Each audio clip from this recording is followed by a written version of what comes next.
Okay,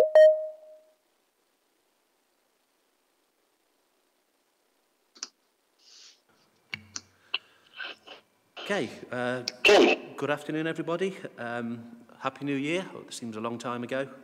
Welcome and thank you for attending Schools Forum. Simon, if you move directly to apologies, please. Thank you, Richard. We've received apologies from Anne Tapp, Emily Vero, Helen Barron, Jessica Roden, Kevin Albert, Lindy Nyrup, Mark Bowie, and that's it. Thank you. Okay, thank you, Simon. Have we any declarations of interest, please?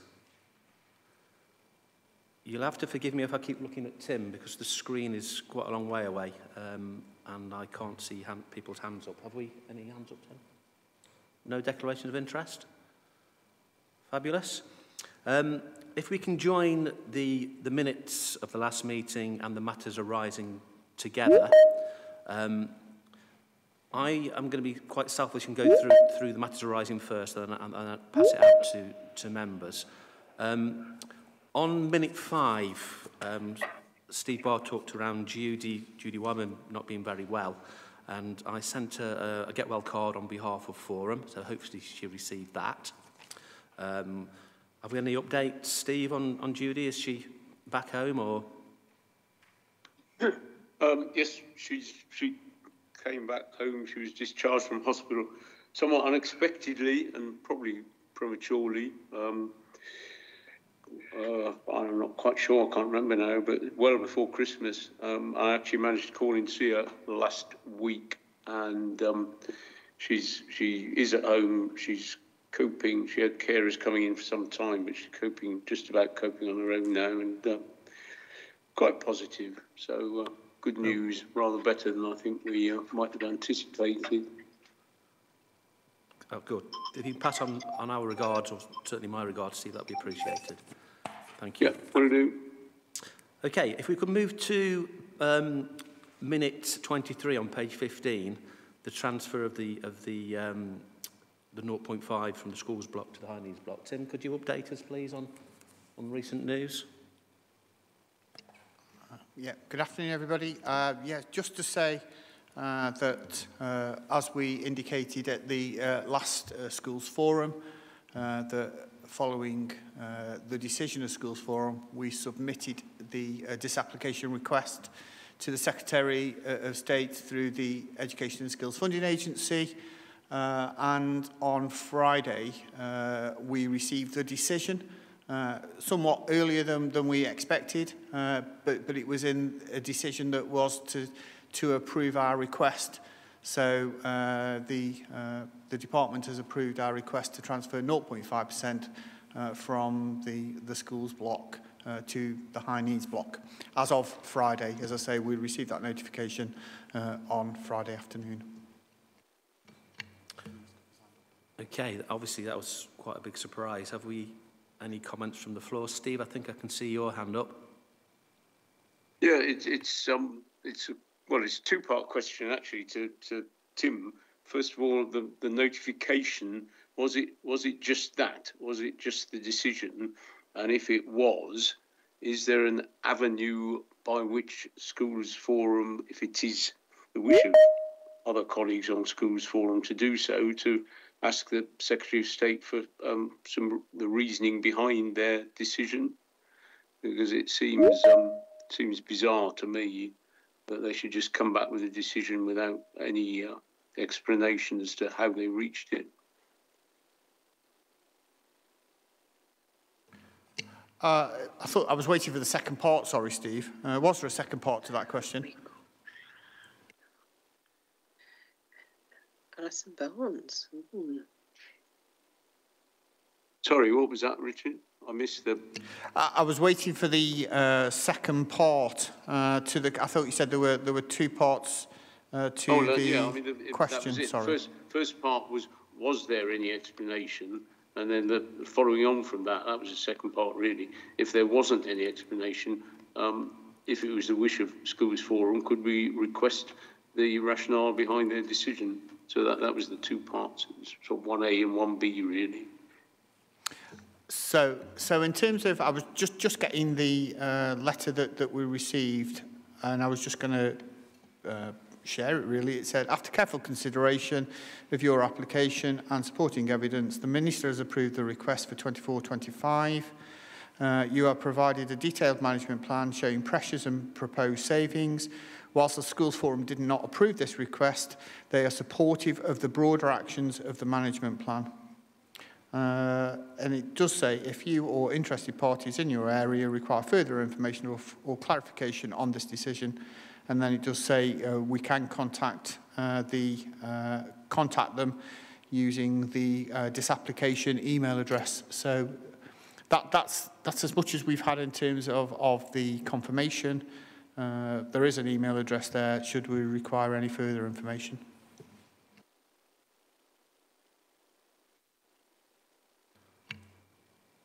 So, Steve, would you like either myself or indeed Tim to email back and ask for some further reasons or a bit more depth around the decision? Well, personally, I would, but not if it's just me. If other members of Forum are happy to just accept the decision, that's fine. Well, I don't think it's fine, but no, I wouldn't want you to do it if I'm a lone voice. But okay. If there are colleagues who feel the same way, then I would say yes. Is there anybody else who feels strongly that we should try and ascertain greater depth to the decision, or we just accept it? Any hands up for the proposal around writing to the Secretary of State? Yeah, we've got a couple of hands. It's not a massive job, Steve. We can put a letter together, or Tim and myself can have a chat and put something together. Yeah. Okay. Yeah, there's a comment in favour in the chat as well. Thank you. Okay, no problem. Okay, I'm just going to put my glasses back on because I've reached that age. Vicky?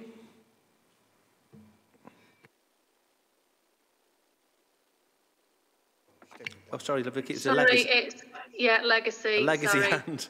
That's the first 50 pence in the jar, Vicky. Sorry. Have we got any other matters arising from the minutes or any identified inaccuracies?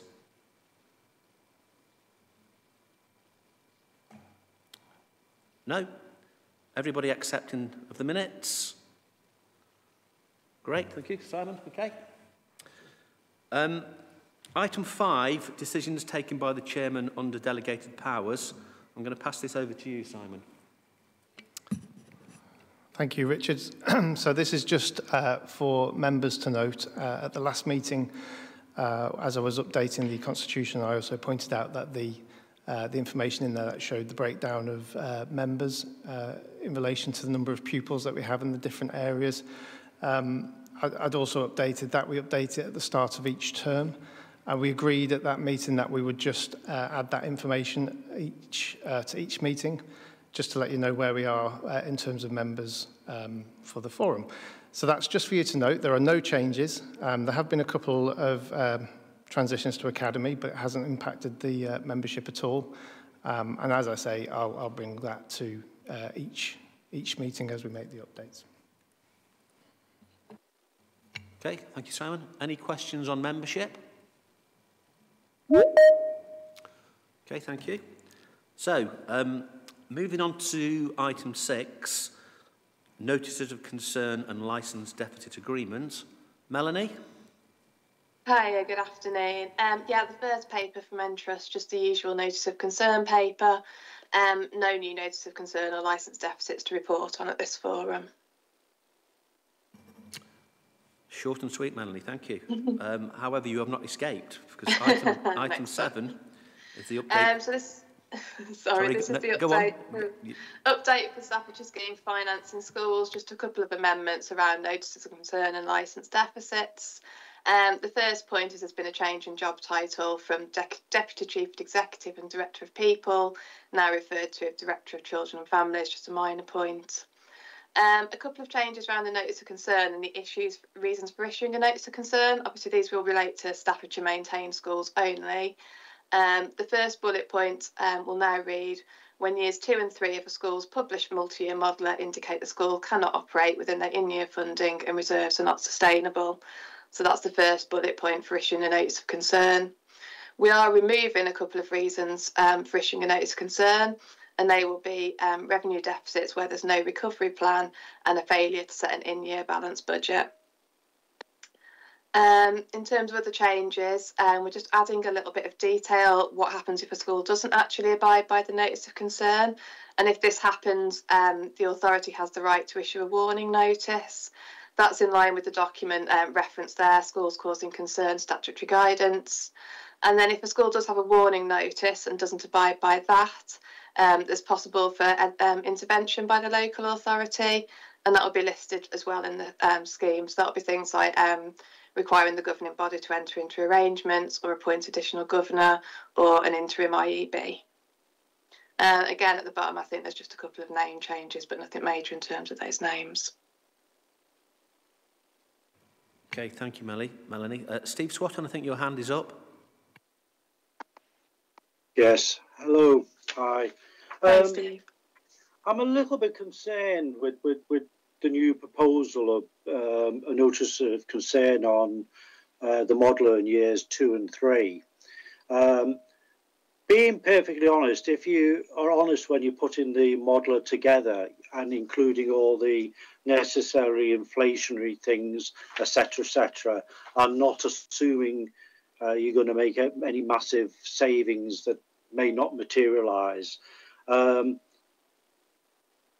Being perfectly honest, in years 2 and 3 won't include any additional funding that we're potentially going to get. Admittedly, it's not going to be an awful lot, but it will be some. And also, at that stage, doesn't take into account any in-year surfaces during that period of time. Now, having said that, if you get to the stage where the additional funding isn't resolving the situation and you're not having sufficient in-year savings, most schools during that period of time before you get to the end of year 2 or into year 3 would then be realising you've got to do some other things. So being perfectly honest, I would probably assume that when I do a modeller, year 2, at least year 3 is showing that we won't have any money. Mm-hmm. But by at least the beginning of year 2, we'll have done something if we realise that that is going to materialise. So what and also if you put the right inflation figures in and everything else, to some extent, years 2 and 3 always probably look at as a worst case scenario as opposed to reality. Or do you know what I mean? Do you know what I mean? And I don't want people to get round it by underestimating things. Do you know? That's my concern. I wouldn't. I'd still say we haven't got any money, but I just wonder whether it would give you the prescribed end result. I mean, how many schools at the moment by year 3 on the last modeller are showing that they not got any money left? I'm assuming an awful lot. Yeah, and I agree with everything you said, Steve, completely.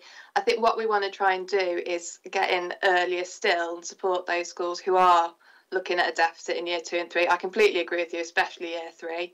But I think what the scheme will say is we can issue a notice of concern, and we know those schools who desperately need our support by showing a deficit in year 2, and those schools who have got that luxury of time to work themselves out of that deficit. And for us, knowing our schools, we're able to do that.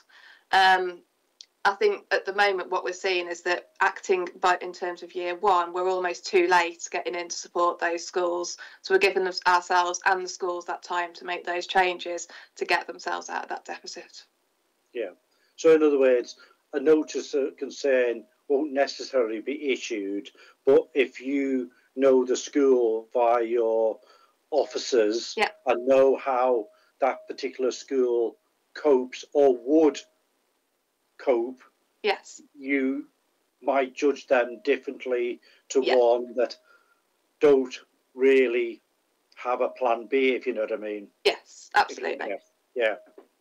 I'm more happier now. Thank you. Okay, thanks, Steve. Okay, thanks, Steve. Vicky? Yeah, it was just an observation, really, in terms of paragraph 6 on page 23, the fact that those two reasons have been removed as reasons why you would issue a notice of concern. Is that just because a lot of schools are going to be in that situation, kind of a sign of the times, to have removed those as, you know, you've got a revenue deficit where there's no recovery plan, and then failure to set an in-year balanced budget by the 31st of May, they've been removed as reasons to issue a notice of concern. Yeah, it's more of a change in mechanism, Vicky. So to stay in line with the rest of the scheme for financing schools and the Staffordshire regs, any school now that's in difficulty or has a deficit will need to have a licensed deficit plan as a note instead of a notice of concern. So it is more of a change in mechanism. Okay.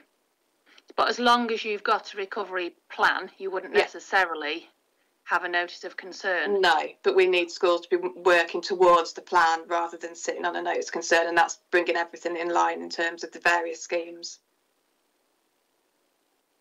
Thank you. Okay, thank you, Vicky. Melanie, have you finished on your report? No, that's it from me, thank you. Okay, any other questions for Melanie while you've got the opportunity? Thank you, Melanie. Thank you. So, moving to item 3, which is the verbal update on the school's budgets. Presume that's you, Will. It is. Good afternoon, everybody. So we take a verbal report in January's forum, we have done for the last few years, just to update you on the headlines for the school allocations, because the allocations come very late, so there isn't enough time to produce a paper. So on the schools block, we got the allocation on the 19th of December, and the headline figure is once the MSAG, the mainstream additional grant, has been rolled into the baseline, it's a 2.34% increase from 23-24 into to 24-25 funding. The growth fund allocation is as we estimated, and it's been awarded at 3.3 million. So as predicted in the November forum report. And in the November forum report, we mentioned the Falling Roles Fund, and we thought we'd receive no money for this, and that's the case. So we received no money for the Falling Roles Fund. Subsequent announcement on last Friday, as Tim said, the 0.5% request has been approved from the Secretary of State. So that's moved 3.2 million from the schools block into the high needs block. How we pass the funding on will be as per the NFF, as it has been for the last few years. The 4 core factors within there have increased by 1.4%. And Staffordshire will still be able to set the MFG at the maximum permissible level, which is a positive 0.5%. So that's on a per pupil basis, each school will gain to 0.5%. And working any affordability issues will be managed through the gains cap, as they have done previously. With the funding switch and our overall quantum of funding, we're calculating the gains to be 1.25% per pupil. On the central, so that's the schools block. On the central block, the historical commitments has reduced as predicted to the 1 million, of which we've got approval from November School Forum for the prudential borrowing costs of 900k, and in line with DSG deficit management plan and approved by School Forum, the difference for 100k will be contributed to the Deerstreet Reserve. The ongoing commitments allocation is 4.3 million. The spend against those was approved at the November forum, with any surplus in there to be contributed to the Deerstreet deficit, which will be 180k. On early years, nationally there's been an additional 400 million for early years because of the expansion to eligibility entitlements. For Staffordshire, the rates for 3 and 4 year olds has increased by 5% from the 23-24 combined rate, with the including the early years supplementary grant. So that's £5 will be £5.47 that Staffordshire gets in for 3 and 4 year olds per child per hour. That's still on the funding floor, so we're still the lowest in the country, with a number of other authorities.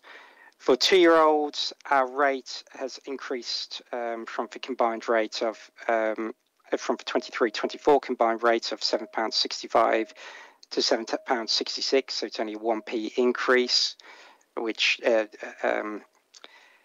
a bit better than what was previously consulted on, when it looked like that was going to go down.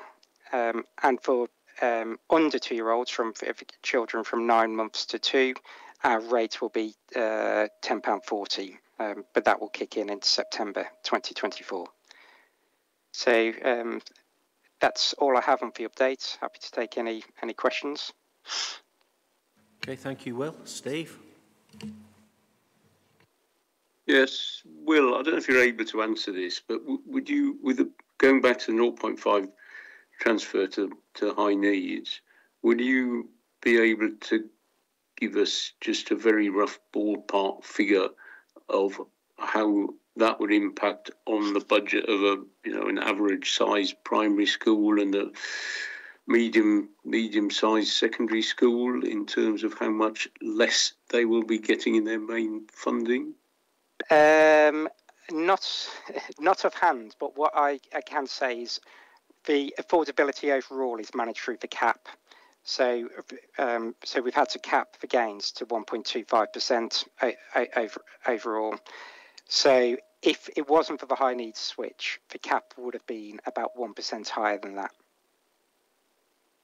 So that's how much it's going to cost. How much the cap is costing to the average school.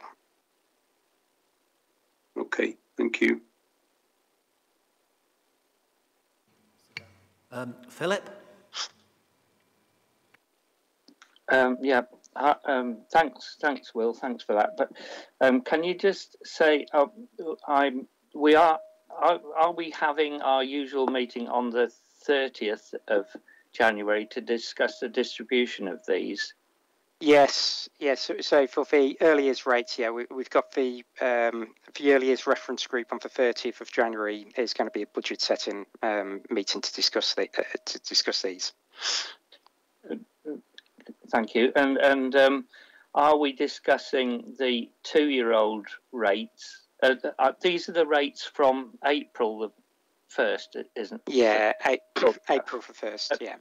So are we talking about discussing the 2 year old and the under 2 year old rates, so that we can, obviously we haven't got these rates yet, and we haven't got the 3 and 4 year olds, but we're particularly for the 2 year olds and the under 2s, we're not able to crystallise an offer for parents, particularly on a stretched offer, an all year round thing. We can't do that yet. So can I assume that we're going to be talking about the distribution of those rates as well? Yes, yeah, absolutely. We'll talk about the, in addition, it'll follow the usual format, but we will be talking about all the rates which are hitting 24-25, which will include the expansion of the new eligibility rates. Brilliant. Okay, that's great. Thank you. Thank you, Philip. Carolyn?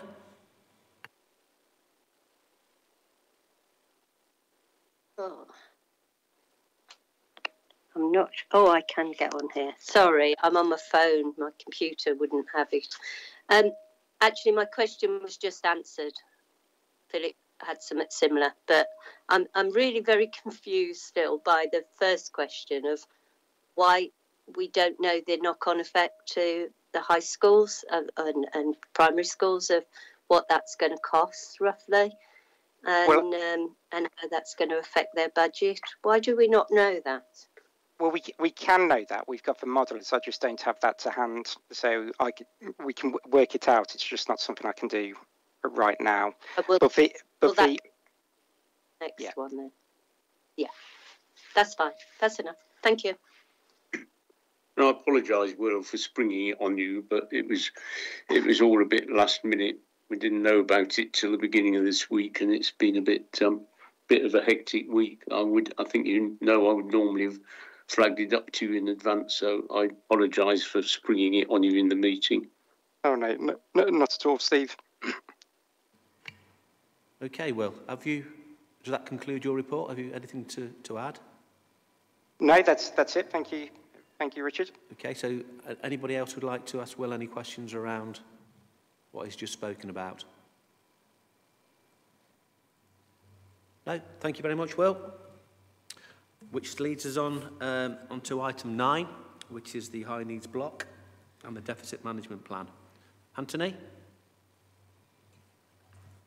I think I'm going to present it instead of Anthony. I was about to say, I'm going to let me introduce Sarah Boyle, who's going forward going to be taking a greater role in this space. Not like I'm walking away from it, but Sarah's going to be coming in and doing more of the high needs block forecasting and reporting. And I'm going to pass across Richard to Sarah to introduce the report, if you don't mind.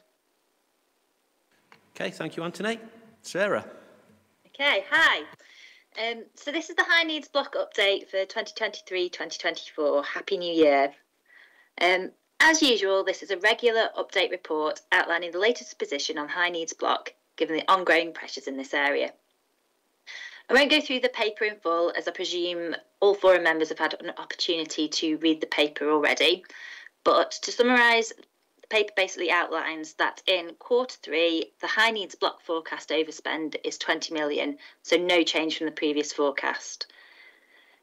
Key variances consist of an overspend of 11 million against the school top-up budget, which includes a rise in the number of children with EHCP and AEN support in mainstream schools and academies, leading to a £4.2 million overspend. An overspend of 5.3 million in special schools and academies due to the combined impact of increasing demand and complexity. And an overspend of about 6.9 million in independent special schools, with numbers now in excess of 600, which is double what they were just 4 years ago. The position is worse than it would otherwise have been due to increased costs arising on the back of the introduction of the education banding tool. As previously reported, this has been suspended from the start of August, while further analysis and modelling is undertaken. We remain committed to the EBT, and SEND staff have continued to complete people needs profiles for all new EHCPs, and also where there are changes to a plan following a review, with the aim of providing a new data set to use for modelling in spring 2024. We'll continue to keep schools informed of the progress during this term and plan to undertake a consultation with education providers before EBT can be reinstated, hopefully in August 2024, once any outstanding issues have been satisfactorily resolved. Importantly, the paper outlines the continued decline in the DSG reserve, which at the start of the year was in deficit by 14.2 million, and given the current overspend will increase to over 30 million by the end of the year. Left unaddressed, the funding gap will likely increase, and by 2027-2028, Staffordshire's high needs block could be more than £40 million over budget, by which time the accumulated deficit will be somewhere between £150 million and £225 million. The report summarises the deficit management plan as outlined to Schools Forum in November, which will mitigate this funding gap as far as possible. I think it's worth just running over some of the key actions included in that deficit management plan again, and noting where we've got some updates. Firstly, the plan focused on developing a more inclusive system where more of our children are educated and supported in mainstream schools, reducing reliance on more expensive independent provision. This will also require an increase in the number of children with EHCPs placed within our maintained and academy special schools. Secondly, it focuses on reviewing policy, non-statutory provision, and considering alternative delivery and funding options. In an update to this part of the deficit management plan, we're continuing to work up options for the provision of residential education, which currently costs about £1.8 million per annum. This is a complex issue that will take time to review, and it's been agreed that existing contracts should be extended for a further 2 years to July 2026.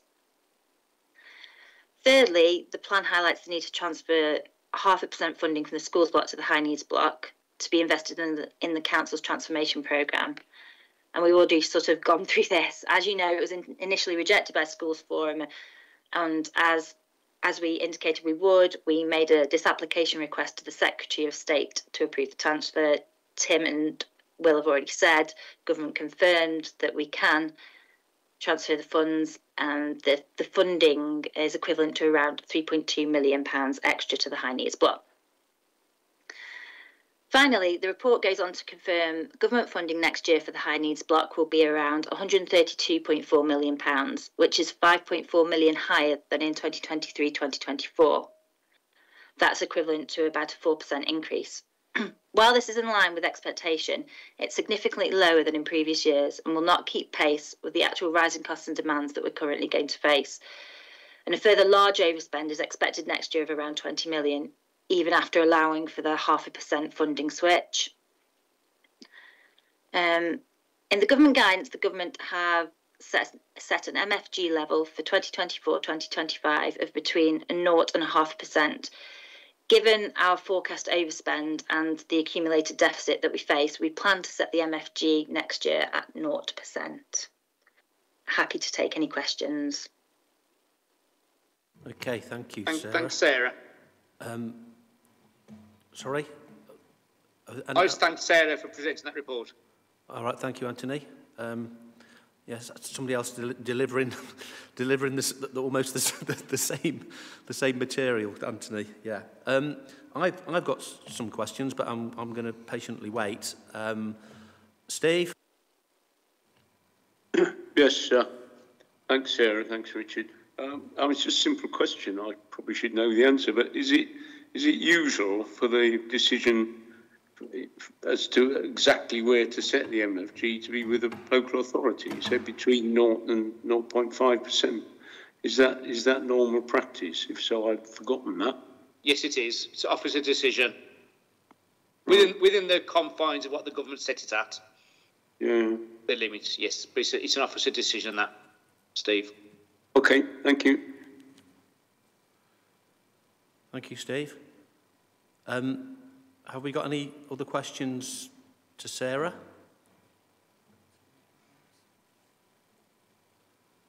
I was going to ask... Steve's just put his hand up. Richard. Sorry, Steve? Steve Swatton, yeah. Hi. My question is that there's a note on page 30 about funding of health plans from other authorities. Can you just explain that again? Because I think there's a bit of dialogue on that going on, isn't there? Yes, okay. Just checking on which reference you're making to. So it was actually this time, about a year and a half ago, actually, probably we first alluded to this.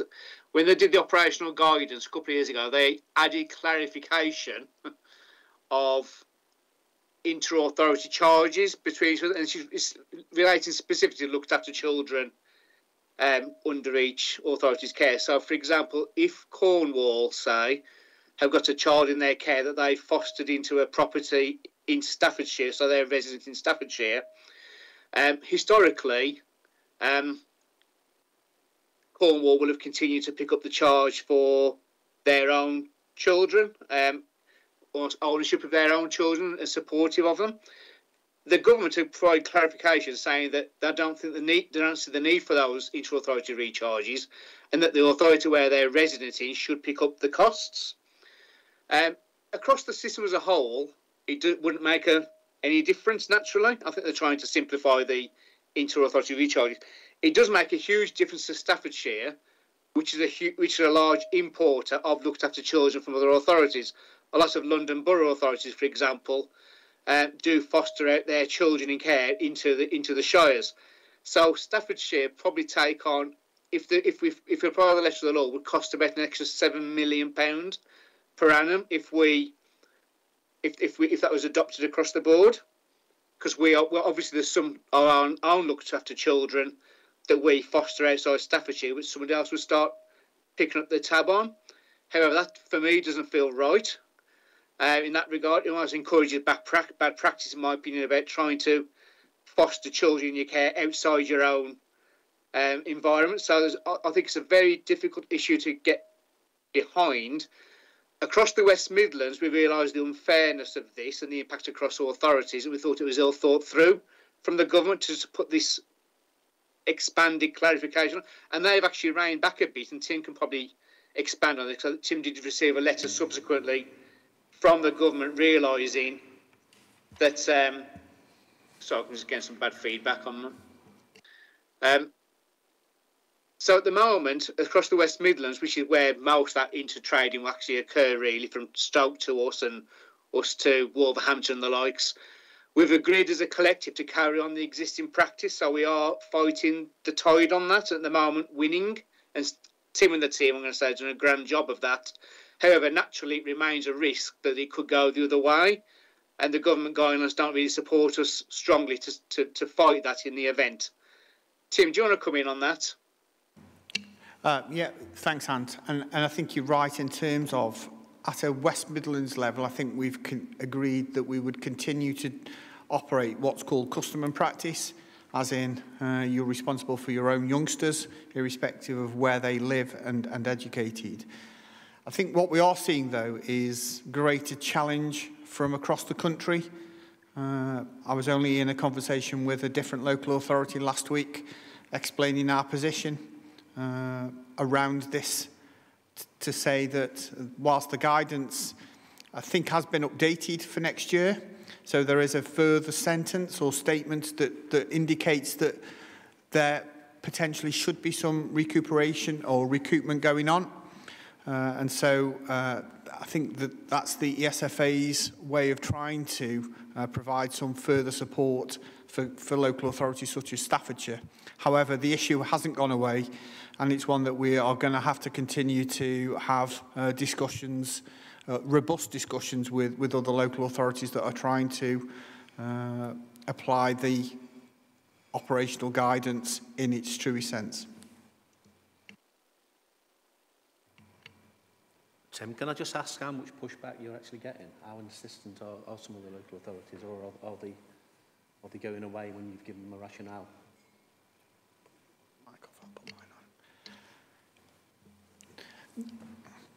So we've taken some legal advice.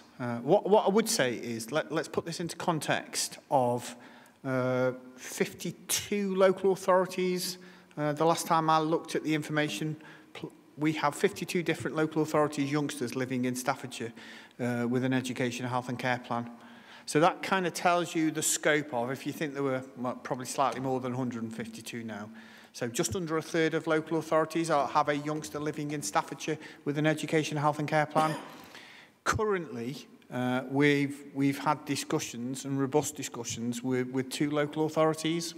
So that kind of puts it into that context. However, the conversation I've had with those 2 local authorities suggests that other local authorities are having discussions with them. We're clear that the guidance says that they will have to negotiate in terms of what recoupment has to take place. We're also clear that the legal position is that we have to provide the education. So we're clear that we're responsible for providing the education. It won't affect the education that's being provided. However, that local authority cannot rely on the high needs block operational guidance and say that they don't need to enter into any negotiations. It's not gone any further than a robust discussion at this point in time.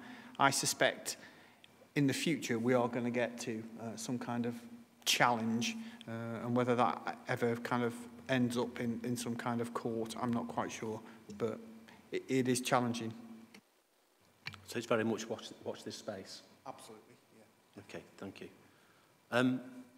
Before I ask some questions, are any more questions from the floor to Sarah or Anthony? Any hands up, Tim? Nope. Okay, lovely. Can I take us back to page 28, please, on the education banding tool? I had a correspondence from the chair of Special Schools Forum a few weeks ago. I think during their forum they had asked, or the special heads had asked the head of SEND around how the education banding tool was going to be reintroduced. And I think the head of SEND had said that that was a cabinet decision. So Special Schools Forum wrote to Jonathan Price, the SEND member, asking that question. And I think the advice that Jonathan had given us was that any questions should come through Schools Forum. So I'm going to go to the special school reps to see whether that's been coordinated. So over to you guys, if you would like to put your hand up, or hands up. Okay, Paul? Thank you. Yes, I've got a couple of questions. The first one is, can you confirm the current funding levels for all pupils will remain the same until they change school or there is a significant change of need?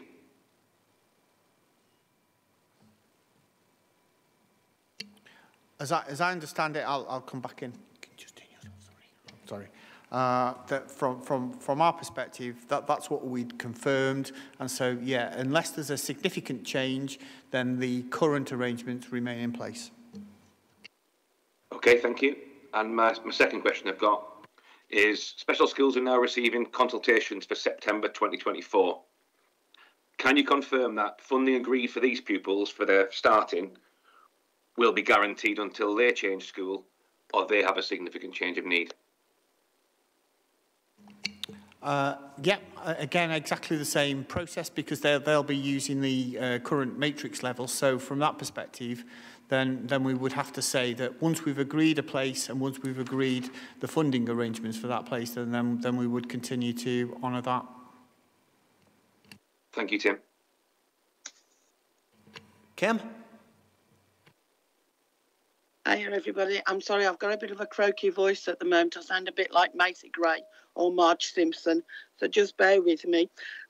Tim, you and I spoke just before Christmas and you very kindly emailed me to say that when a youngster is remaining in the same school, this is not a substantive change. So can I just clarify, if they're moving from early years into Key Stage 1 or Key Stage 1 into Key Stage 2, that is not a substantive change, is it?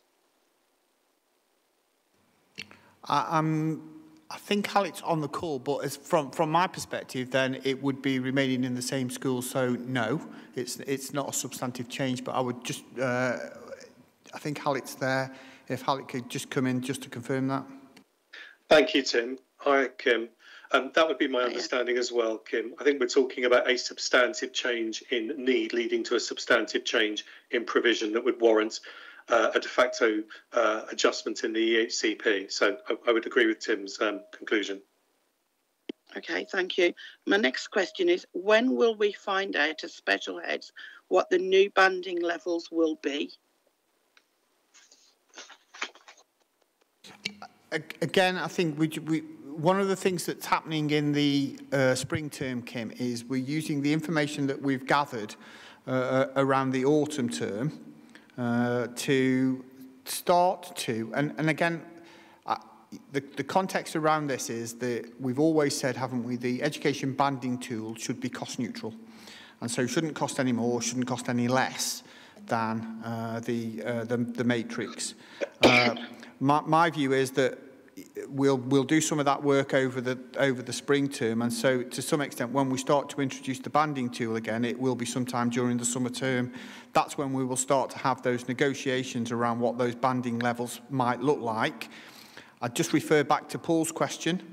So Paul's question was what's agreed for those youngsters who start in September. Will we confirm that? Then we've made that commitment. We'll confirm that, so you'll know what those September youngsters will be starting your school on.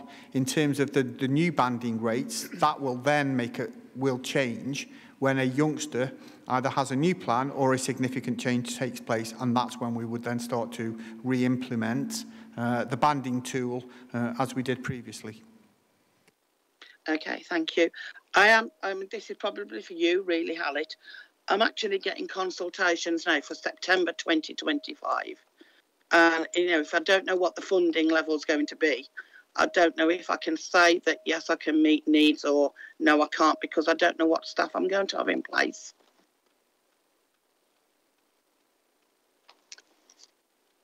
Thank you, Kim. I'm just trying to work out what the question is that you're posing. Well, is it I'm more just, of a... I'm just a little bit concerned, sorry, about trying to plan for the future and say, yes, I can meet this child's needs in September 2025, when I don't know sort of what funding level I'm going to be looking at.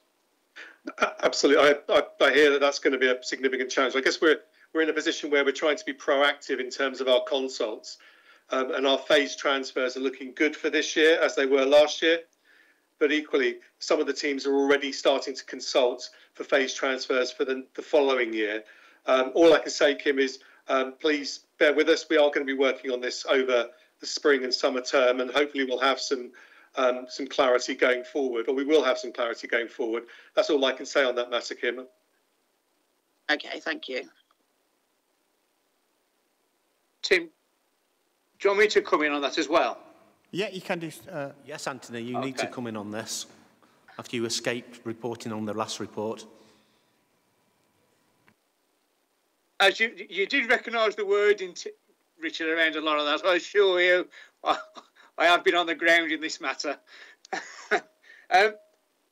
Just for Kim's benefit there, but in terms of if you're having those conversations now, I would continue to work with the existing matrix levels assumptions, because in theory, wherever the new banding tools are going to be for the children coming onto that new system in September 25, it's going to be targeted at being cost neutral against matrix, as the current EBT was intended to be, but hasn't proven to be. So I think if you're talking about new arrivals in September 25, as a starting point, you should probably work from the existing matrix levels that we won't be taking out. That is still the background funding level we're aiming at under a new EBT model. So that would be where I'd be coming from, Kim, for those immediate conversations. Thank you. I'm not blowing your kisses. I'm saying thank you. It looked like kisses. Thank you, Anthony. I think your hand's up, Paul. Anthony's answered my question. I was going to say, would we relate it to the current funding model for 2025? So he's clarified what I was going to ask. Thank you. Okay. Thanks, Paul. Thank you, Anthony. Hallett and maybe Anthony, maybe even Sarah, just around when you're re-establishing the new banding tool and the process by which you're going to do that. Now, Tim, you talked around, you gathered the data in the autumn, and obviously you're doing your number crunching. And I think I read in a recent correspondence around workshops that you might be setting up in terms of consultation. So is there an intention to consult with special schools, or probably just as importantly to use those really experienced heads to help inform good practice? Is there anything in the mixer for that? I'll come on this one, Tim, if that's okay. Richard, absolutely. We are absolutely counting on colleagues from Special Heads Forum to help us to process what's happened in terms of the new data set, and to look to going forward in terms of developing the new model. So, yes, that's always been my position, our position, and that's where we're going to be, hopefully, end of spring, early summer term. Okay, thank you, Alec. Just to go back without boring people, having been in special school funding for more years than I dare to admit, is I think where we went wrong with the education banding tool is there's no extra money, it's the same size of cake, and when there are winners, there are losers. Unfortunately, it's not win-win, it is win-lose, and that is obviously the biggest obstacle that you're going to have to get over, is the fact that as some disability groups gain in funding, others are going to lose in funding. And again, just to make sure that people understand that the education banding tool is not around a larger amount of funding, it's the way that it's distributed. Anthony? Yeah, just to come back on that point, Richard. the current EBT as we designed it was to be neutral, but not to be completely the same for every child, because obviously what's the point of doing it if it just didn't lead to any change anyway? So it was designed to be neutral overall, with some winners and losers in the system within a certain margin. As it's proven to be so far, there were a lot more winners than there were losers, and it's just shunted the costs up of High Needs Block by about £6-7 million on the back of that, and we obviously can't continue that or let it roll out further and dig a deeper hole, hence the need to take the action we did, even though that wasn't really what any of us wanted. We just need to look again at what's caused that against our original modelling and how we can make sure that doesn't happen again in rollout 2. Yeah, and just to pick up on that point and your point, Richard, I think again that's that importance that Halleck references about working with particularly with special schools, but you know, we would hope that special school colleagues also recognise that particular challenge. Vicky. Yeah, just an observation really around the extension of the existing contracts for residential provision. I know it's a complex issue, but just, you know, very supportive of that, and seen it in the paper, as in the Sentinel, before I'd seen it in this paper. And I do appreciate there's a lot involved there, but that was really good to see. Thank you, Vicky. Okay, any other questions around the education banding tool? Great. I've just got one further item. I know on the works programme we were going to have an update on the accelerated progress plan and strategy for special provision. I know it hasn't been long, Halleck, because the last meeting wasn't very long ago, so I'm sure that there's been some small strides, and I know there've been some small strides. Could you just update us on what's gone on since the last meeting, please? Thank you, Richard. I think there have been some fairly large strides, to be honest with you. In terms of the APP inspection at the 18-month point in November, the report came back from DFE NHS England indicating that they were continuing to feel positive about the approach that we're adopting, and mindful that we've yet to put in the two major strategies, being the enhanced assess, plan, do, review cycles and the CDIS model, which is that pre-statutory support. Within that, also including in the model, are the special school developments that we're currently working on. So I can give a brief update on those three elements, I guess. First element, the EAPDR, the Enhanced Assess, Plan, Do, Review, launched in January, first day back for schools was launched. We've had 15 children already on the EAPDR with allocated educational psychologists. So these are children being supported in schools at a pre-statutory, so that's before EHCNA position. And that support is enhanced with education psychology funded by the local authority, and also enhancements to follow around the provision that may be required to support those children as they go through the enhanced plan do review. So we're up and running. The model is demonstrating that it is robust and doing what it was planned to do, which is really good to see. We are continuing to monitor, and we've got a project team in place that's very closely monitoring the demand, the process, and the outcomes in that particular space. In terms of the CDIS model, which is the district enhanced support teams that we are developing, we had expressions of interest close end of December.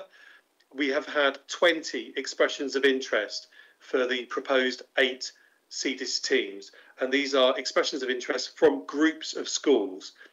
In one instance, and I can't yet disclose the detail around the expressions of interest, but suffice to say, one of the expressions of interest was from 2 special schools working with 2 mainstream schools across all key stages. So we've got some incredible applications for expressions of interest. This next week sees the start of the analysis of those expressions of interest, and we'll be moving into the interview phase for the potential and successful candidates shortly, with the commencement of the CDIS model as a rolling start from September. September 24, as those teams are ready to go. So I'm incredibly pleased. I'm very grateful to schools, special and mainstream, for their overwhelming expressions of interest. 20 expressions of interest is fantastic and gives us something to work with.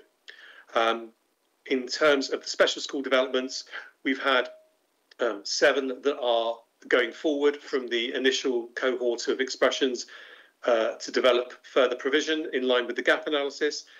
We are meeting in early March to conclude the decision-making around that and allocate the funding through the capital fund that we have to support those special school developments.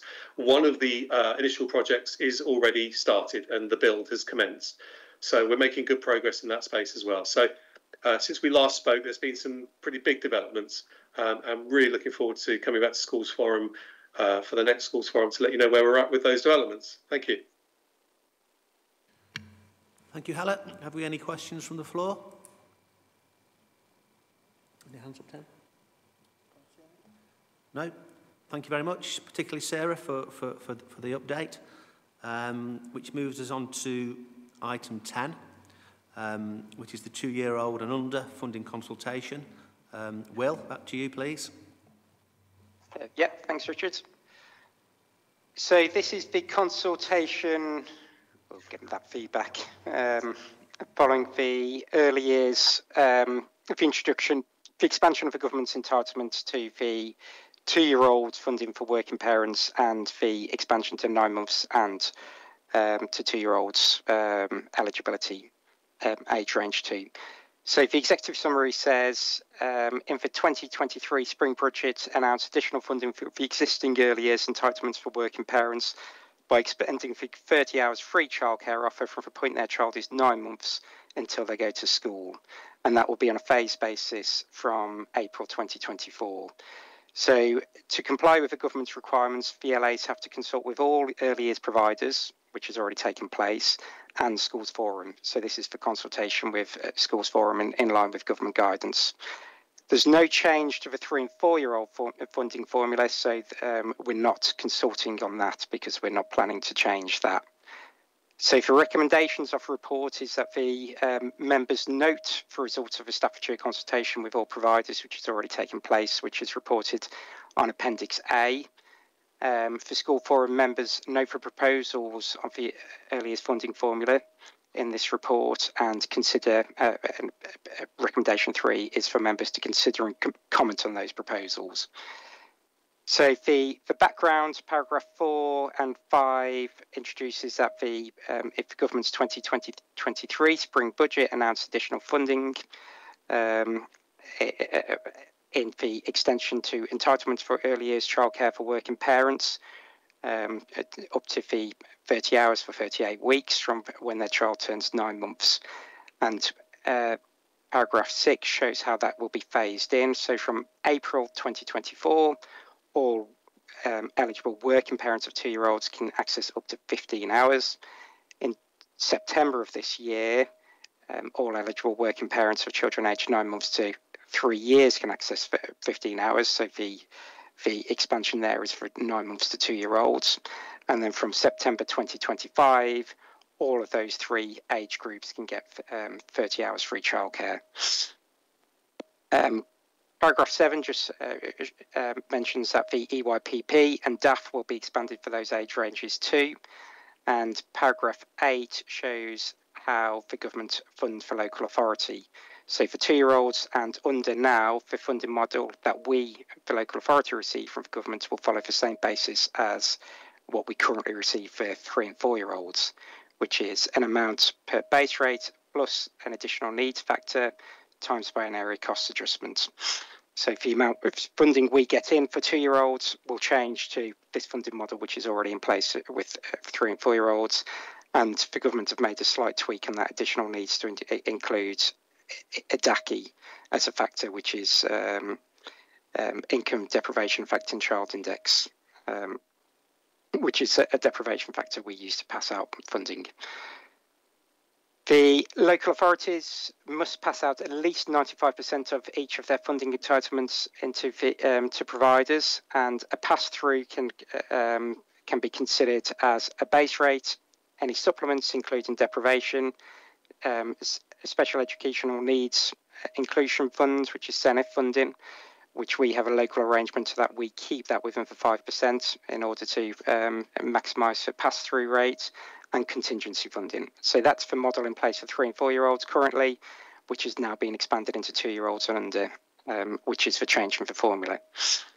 The supplements that the government say that we can offer are outlined there in paragraph 11. So a rurality or sparsity supplement, a flexibility, a quality supplement, or English as an additional language.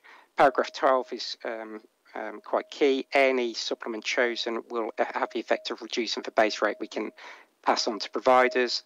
Currently, for 3 and 4 year olds, the only supplement we have is the mandatory one, which is deprivation, and we don't choose any of the others. Paragraph 13 says on 29th of November 2023, the DfE announced that the deprivation supplement, which they originally intended to be mandatory for 2 year olds and under, will now be optional and will no longer be mandatory. Any need to administer and deliver the service by the local authority should be funded with from the rate provided up to a maximum of 5%, and that is approved by Schools Forum annually. We had that approval in the November forum. So due to these changes, paragraph 15 and 16 says due to these changes, we are required to consult with providers and with the Schools Forum, hence this report. We've been out to consultation with providers. Paragraph 18 states that we went out on November the 13th to December the 8th. We had to go out with a supplementary question on the 6th of December following the government's change in tack on the deprivation funding, changing this to an optional funding supplement from a mandatory one. The results of the consultation is that the majority of providers agreed that a contingency budget should not exceed more than 1%. The majority of providers believe that deprivation factor should be the only factor that is included, and that was at the point that they thought it was mandatory, and they agreed with using the DACI indices to pay out deprivation funding. Paragraph 22 then states that the additional supplementary question, the survey which went out, stated that the majority of our providers agreed that no deprivation supplement should be paid for 2 year olds and under, with the reason being to try to maximise the base rate to all providers. So the proposal is summarised really in paragraph 23 and 24, which is that in order to maximise the base rate, which is the message we're hearing from providers, we won't introduce any supplementary funding, or including deprivation for 2 year olds. That's our proposal. And that the contingency budget should be in place, but no more than 1% of the yearly budget.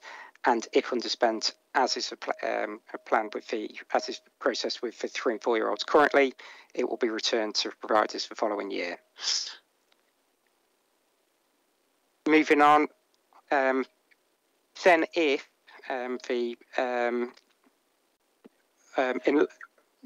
Staffordshire County Council are currently reviewing the systems and criteria for SENIF funding to ensure the needs of children with SEND are supported effectively in light of the extension of yearly years entitlements from 9 months. The number of children accessing SENIF continues to rise, and it's costing more and more money. Therefore, says Staffordshire County Council are currently analysing how funding is allocated, implemented and monitored to ensure improved outcomes for children with SEND. We currently fund that, even though it can be funded from the pass-through. We currently choose to fund it from the 5% we centrally retained, and the high needs block. The high needs block picks up a chunk of that of those costs. The government is also conducting a more detailed review of SENIF. So we've got to wait for those 2 reviews to see what the future of SENIF looks like. Paragraph 28 states that while it's not part of the consultation, the Centre retains for the sums that the County Council retains to deliver the service was asked of the November Schools Forum report and approved, which was 2.2 million, which is considerably under the 5% we're allowed to keep, which estimated to be 2.4%. And that's all I was going to say on the consultation. So welcome any questions and comments on our proposals.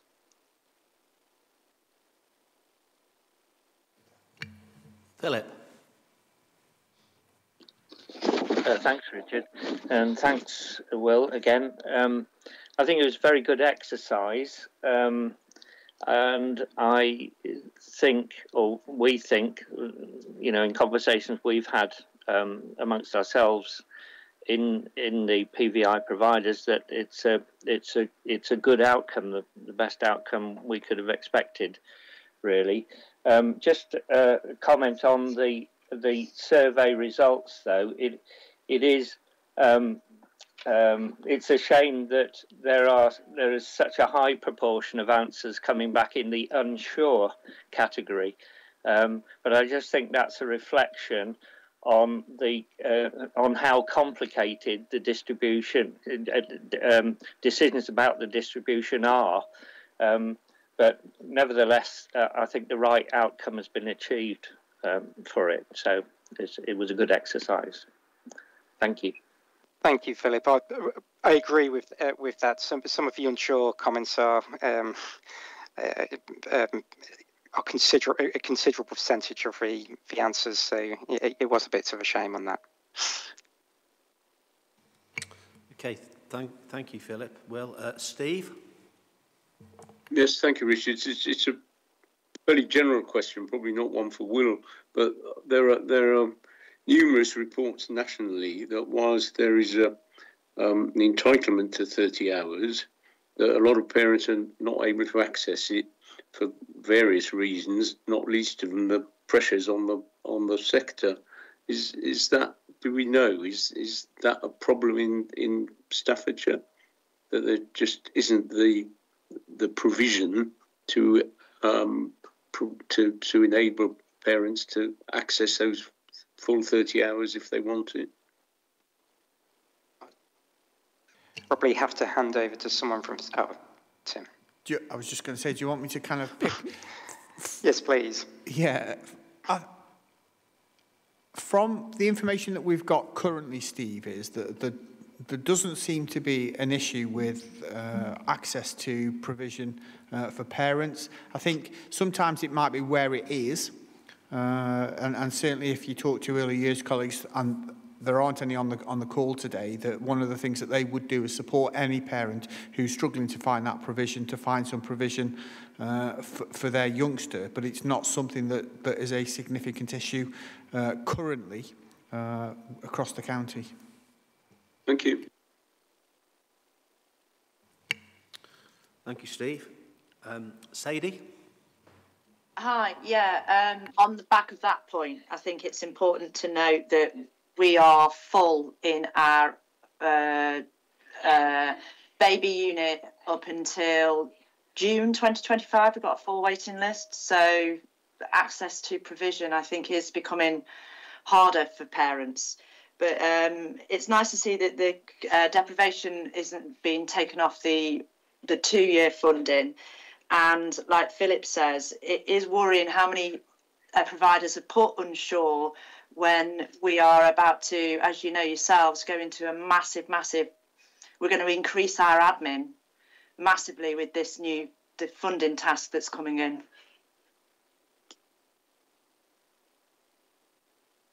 Okay, thank you, Sadie. Vicky? I was just going to kind of links in with Steve's point, really. Is there any capital funding at all for expansion if it was considered that was needed in particular areas in order to meet the demand, which may be growing as obviously at different points, different age groups are going to be incorporated along the way? I may be able to answer that if you want me to. Richard, Tim, do you want me to come in on that? Yes, Steve, please. Because I raised this, well, we actually had at LMSCC this morning, and I raised this specific question, and all right, I'm just looking for my glasses because it's quite small print. The government, bless them, on the 30th of November announced capital expansion grants which are valid for the current financial year, and Staffordshire benefited from £1,644,364 to support projects to help ensure that there are sufficient places to meet the reforms. And I was pointed in the direction of a lady in early years, who is in the early years team. She's sufficiency and market development consultant, and she emailed me at the beginning of the week to say we are working to put together a capacity plan, delivery plan, and a steering group as part of our governance to help oversee the grant funding, and we'll communicate with you when we're further along with this process.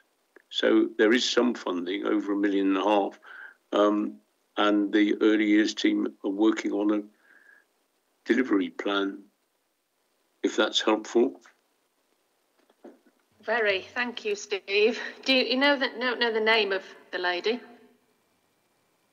The name of the lady is Karen Greenan, Greenan. I can put her, well, she's Karen.Greenan1, number 1, at staffordshire.gov.uk. I can put it in the chat if you like. Thank you. Okay, thank you. Just to bring Tim in on this, please. Vicky, if you want me to, I'll send an email to Karen and yourself, and then you've got the contact details. Yes, please. Thank you. Okay, thank you, Vicky. Philip, is your hand up or is it a legacy? Oh, it's up. Thanks, Richard. I think there is going to be a problem because this is quite a massive expansion of provision is required to meet this demand. For instance, typically a private provider at the moment, the proportion of their business which would be state funded is about 16 to 17%. This is likely to rise by 2025 to somewhere between 70 and 80% of their business. The 3 and 4 year old element of it is underfunded by about 30%, but the 2 year old and the 3 year old is arguably overfunded for how the market pricing structure works at the moment. So it's quite a mess. But there is one other thing that we should all think about, and that is if a nurse, given that the private providers are about 70% of the provision at the moment, and just as likely going forward, there is a distinct possibility that if a private provider, a large private provider, suddenly gets an inadequate judgment from Ofsted, then that funding will dry up immediately. That will mean that they would have to go out of business immediately. Now, the market at the moment is very hard. It's very hard push to provide enough places. But also, there are a lot of, because the smaller nurseries are trying to provide 3 and 4 year old places, which are drastically underfunded. They are going out of business because they think they have to provide it free. And it was unfortunate that these reports have free, the word free in them. It isn't free. it is funded, and Staffordshire County Council's to be congratulated, because in most of in all of their documentation, they refer to it as funded and not free. So this is going to be a really serious issue, because there have been some, you know, really long established nurseries that have suffered in this respect under the Ofsted one word judgment, so I think what needs to happen is perhaps we ought to, we as a local authority ought to treat it like they do in Lancashire, where there's not an automatic loss of funding on receiving that judgment, and the local authority steps in and makes their own judgments about their own providers in their own area, just to flag it up. Thank you. Thank you, Philip. Mark? So, good afternoon, everyone. I was trying to get in because I know none of my team are here regarding the early years and the way actually the mechanisms of it is going to work. But I can partly answer some of the questions that were raised, particularly around, to start with, about the capacity. And my team reports to me about any issues they have where we're not able to find a sufficiency of places. And generally, on the whole, we haven't, up until this stage, and I appreciate that's before this expansion, had any particular difficulties.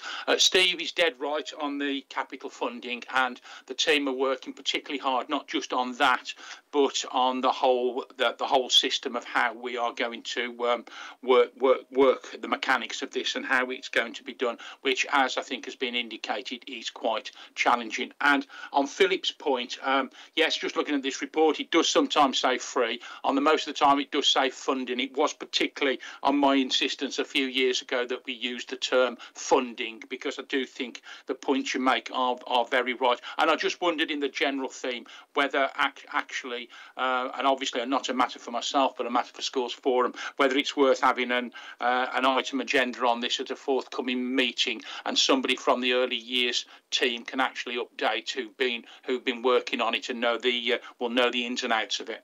Thank you. Yeah, thank you, Mark. Yeah, I think it's an opportunity, Tim, for you to pick this up. Yeah, I think, Mark, we'd already got it on as an agenda item for the March forum, and Helen was due to come and to provide us with an update. So we recognise that.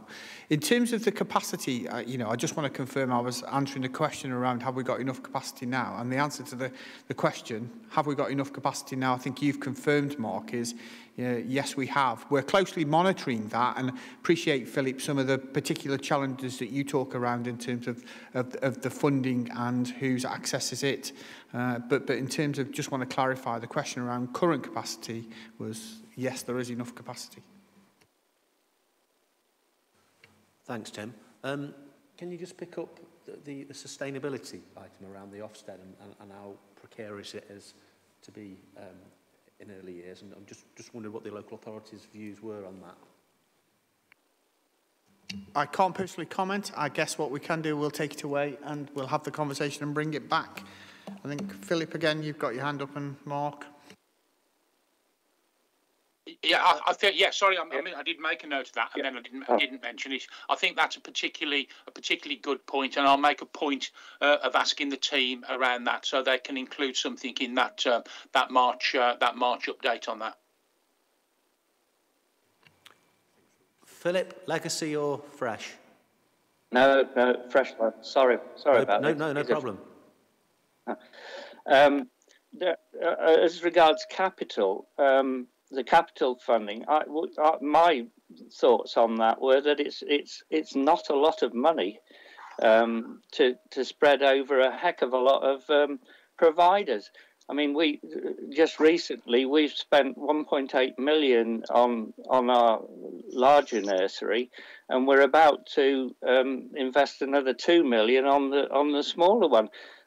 That's, you know, what was it? What was the amount? Is it 1 point something million? It's not going to go anywhere really on, you know, there are far too many of us to have a meaningful share. Thank you. Thank you, Philip. Any other questions to Will around the early years? No? Thank you, everybody. That leads us into item 11 and the works programme and the dates of the next meeting. The next one is on Thursday, the 21st of March, and that is a virtual meeting, followed by Thursday, the 11th of July, which again is Teams, and then Thursday, the 17th of October, and that's in the county buildings. Can I make a suggestion around the item that Hallett picked up, and I just want to get the word in absolutely right here. It is on, I think it is definitely on the works programme, but could we put it onto the agenda? Obviously it'll probably fit into the High Needs Block deficit management plan, but could we have it as a titled item, the Accelerated Progress Plan and Strategy for Special Provision, so it's actually in that report, so we're not relying on people bringing it up. That would be great. And I think Mark's suggestion around the early years going on the works programme, so we don't forget that. That's consistent, will be a really good idea as well. And last but not least, the High Needs Block Deficit Management Group that we have, Tim, could we perhaps schedule a meeting in for either spring 2 or summer 1? That would be great. Okay, I think that concludes everything. I beg your pardon? Sorry, Steve. Yeah, thank you. It's very much on. Well, it's on the work programme. It's what we've just been discussing. But the minutes of the previous meeting, minute 16, is talking about wraparound childcare, albeit school-age wraparound childcare. But the minute actually says an update would be provided at the March meeting, and the work programme says general update if required. So, I mean, I just wondered if we could tie this in for the next agenda together with the early years and look at the wraparound issue at the same time and ask for the update which was promised in the minutes. Thank you. Thank you, Steve. Okay, any other comments around the works programme and the dates of the next meeting? Lovely. So that concludes the meeting. We'll see you all on the 21st of March, where hopefully the nights will be lighter. Thanks, everybody. Bye-bye. Thanks, Richard. Thanks all.